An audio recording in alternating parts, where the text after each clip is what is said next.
नमस्कार मैत्रिणींनो, क्षमाच किचनमध्ये मी आज तुमच्यासाठी घेऊन आली आहे अतिशय पौष्टिक असे लाडू. आणि हो, हे लाडू गिल्ट फ्री आहेत हां. ह्याच्यामुळे अजिबात आपलं वेट गेन होणार नाही, पण त्याच्यामध्ये सगळे परिपूर्ण असे पौष्टिक घटक मात्र भरपूर आहेत. शिवाय आपल्या मैत्रिणींच्या आरोग्याच्या दृष्टीने सुद्धा हे खूप छान लाडू असे आहेत हे. आणि ज्या वर्किंग वुमन असतील त्यांना जर सकाळच्या घाई गडबडीत नाश्ता करायला वेळ मिळणार नसेल तर त्यांनी पटकन एक लाडू एखादं फळ असं खाऊन घेतात, लंच ब्रेकपर्यंत आरामात त्या जोरदार काम करू शकतात.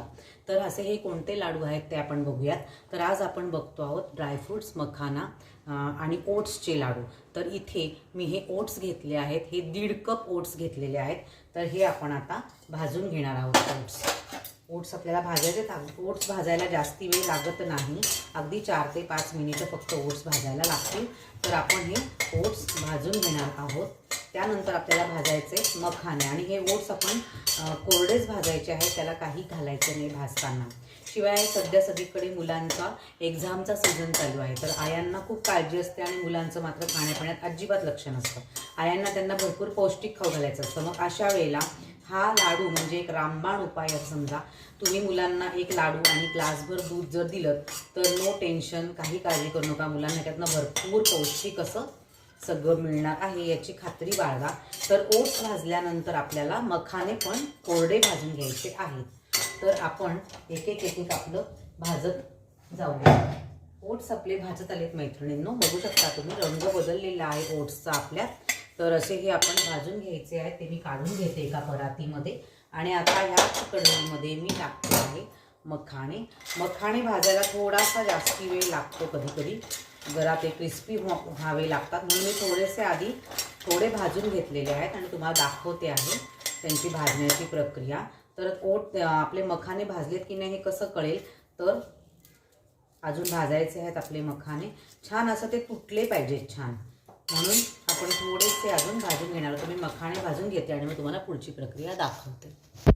आपले मखाणे देखील आता भाजून झालेले आहेत, बघू शकता तुम्ही. असे ते मोडले पाहिजेत, म्हणजे मखाणे भाजले गेले. म्हणजे आपण जेव्हा ते मिक्सरवरती बारीक करतो ना तेव्हा त्याची छान पूड होते. तर मखाण्यांचं प्रमाण आहे 1/4 कप मखाणे, म्हणजे 1.5 कप मी हे घेतलंय, ओट्स घेतलेत आणि त्याच्या निम्मे मखाणे. आता ह्या लाडूमध्ये ना मैत्रिणींनो मुख्य प्रमाण 3च गोष्टींचं आहे, ते म्हणजे ओट्स, मखाणे आणि गूळ. बाकी सगळं ड्रायफ्रूट्स, सुकं खोबरं, खारकेची पावडर, हे सगळं तुम्ही तुमच्या अंदाजाने, तुमच्या आवडीप्रमाणे, तुम्हाला कोणत्या वेळेला खायचं आहे, कोणाला द्यायचं आहे त्या प्रमाणात तुम्ही त्याचं प्रमाण कमी जास्ती करू शकता. त्याच्यामुळे लाडूंमध्ये काहीच फरक पडत नाही. हे फक्त ॲडिशनल आपण त्याची पौष्टिकता जास्ती वाढवण्यासाठी हे जिन्नस घालतो आहे. तर मी सांगितलं तसं 3च गोष्टींचं प्रमाण सगळ्यात मेन आहे, ते म्हणजे मखाणे, त्याच्यानंतर ओट्स आणि गूळ. तर ते प्रमाण कसं आहे, तर जेवढे आपण ओट्स घेऊ ना तेवढाच गूळ घ्यायचा आहे समप्रमाणात, आणि ओट्सच्या निम्मे मखाने घ्यायचे. आता कसं की इथे मी 1.5 कप ओट्स घेतले, 1/4 कप मखाने घेतले आणि 1.5 कपच गूळ घेतलाय. तर हे सुकं खोबरं देखील आपण कोरडंच भाजून घेणार आहोत. छान व्यवस्थित असं ते छान क्रिस्पी होईपर्यंत भाजायचं आहे, म्हणजे मग ते लाडूमध्ये खूप छान लागतं. हे खोबरं देखील आपलं आता भाजलं गेलेलं आहे. तर हे मी त्या परातीतच काढून घेते आहे. आणि आता याच कढईमध्ये आपण टाकूया आपलं, आता तीळ थोडे टाकून घेऊयात. तीळ मी अगदी 1 टेबलस्पून एवढे घेते, कारण आता सगळीकडे उष्णता वाढलेली आहे, त्याच्यामुळे मी तीळ कमी घेतलेले आहेत. पण जर तुम्ही थंडीत हे लाडू करणार असाल तर तुम्ही निश्चितच तिळाचं प्रमाण थोडं वाढवलं तरी चालणार आहे. तीळ पण आपले भाजून झालेले आहेत, तर हे आपण तीळ देखील काढून घेणार आहोत.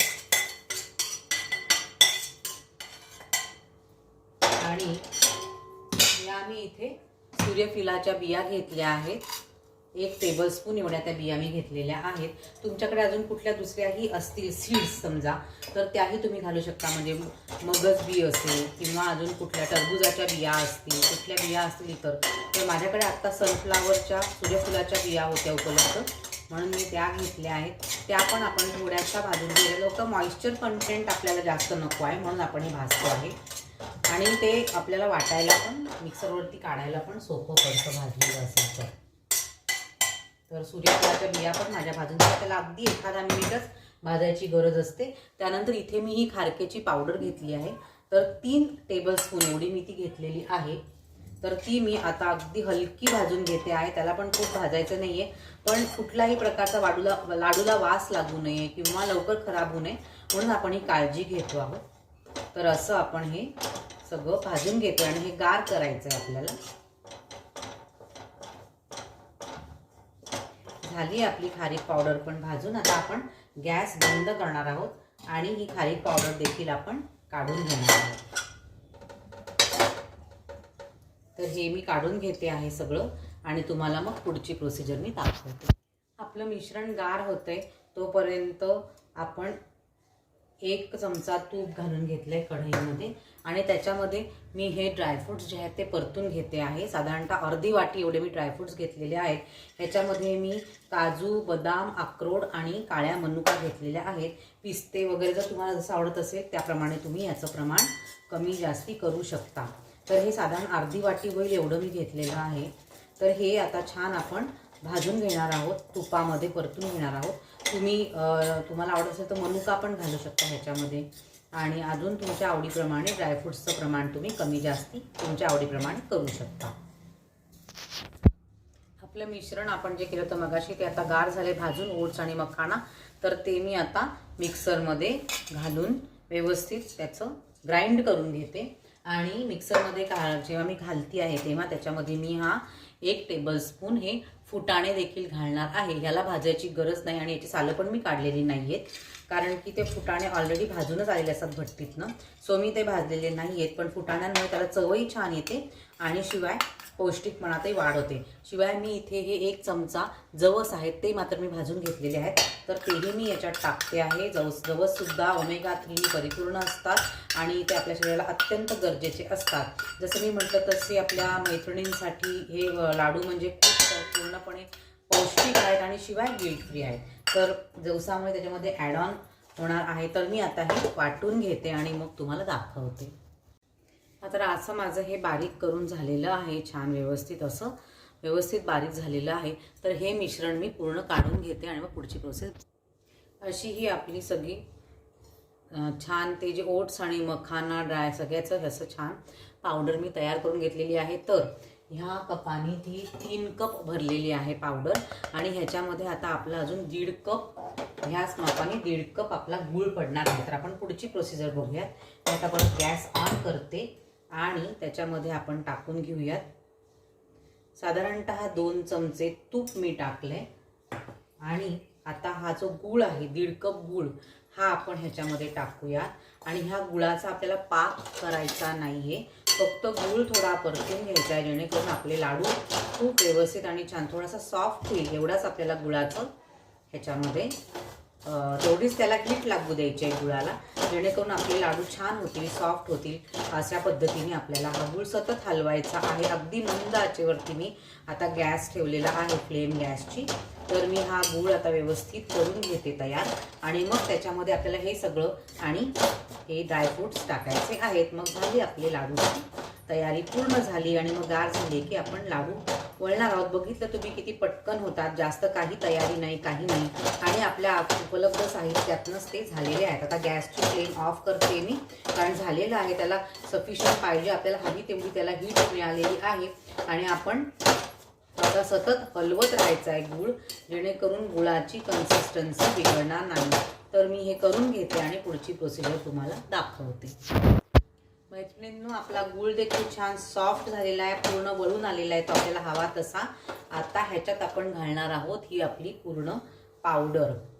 कंप्लीट आपण त्यात घातलेलं आहे ते. आणि हे ड्रायफ्रूट्स अर्धा वाटी जे ड्रायफ्रूट्स मी घेतलेले होते वेगवेगळे सगळे, ते जे आपण भाजून घेतले होते ते मी आता ह्याच्यात टाकते आहे. आणि हे आपण व्यवस्थित आता सगळं एकजीव करूयात आणि परातीत काढून घेऊया, म्हणजे आपल्याला गार झाल्यानंतर लाडू वळता येतील व्यवस्थित. तर हे मी आता छान असं मिक्स करून घेते आहे आणि मग आपण बघणार आहोत पुढची प्रोसिजर. आपलं पूर्ण आता लाडूसाठीचं जे आहे, आपल्या लाडू बनवण्याचं जे मिश्रण आहे ते पूर्णपणे तयार आहे. आपण गुळामध्ये ते व्यवस्थित मिक्स करून घेतलंय. आणि ते तसं केल्यानंतर जर तुम्हाला असं वाटलं लाडू वळताना की लाडू वळले जात नाहीत किंवा थोडं ड्राय आहे, तर त्याच्यावरती एक सोपा उपाय म्हणजे तुम्ही परत हे मिश्रण जे आहे सगळं एकत्र केलेलं ते एकदा परत मिक्सरला फिरवा. आणि मिक्सरला फिरवताना त्याच्यामध्ये अगदी एखादा चमचा वगैरे असं तूप घाला, म्हणजे ते छान मऊ होतं. तर बघा, याचे छान असे लाडू वळले जाता आहेत. किती छान मस्त असे पौष्टिक आणि सुंदर असे आपले लाडू तयार आहेत. खूपच छान वाटत आहेत. रंग पण खूप छान आलेला आहे आणि त्याचा एकदम असा मंद सुंदर असा सुवास येतो आहे.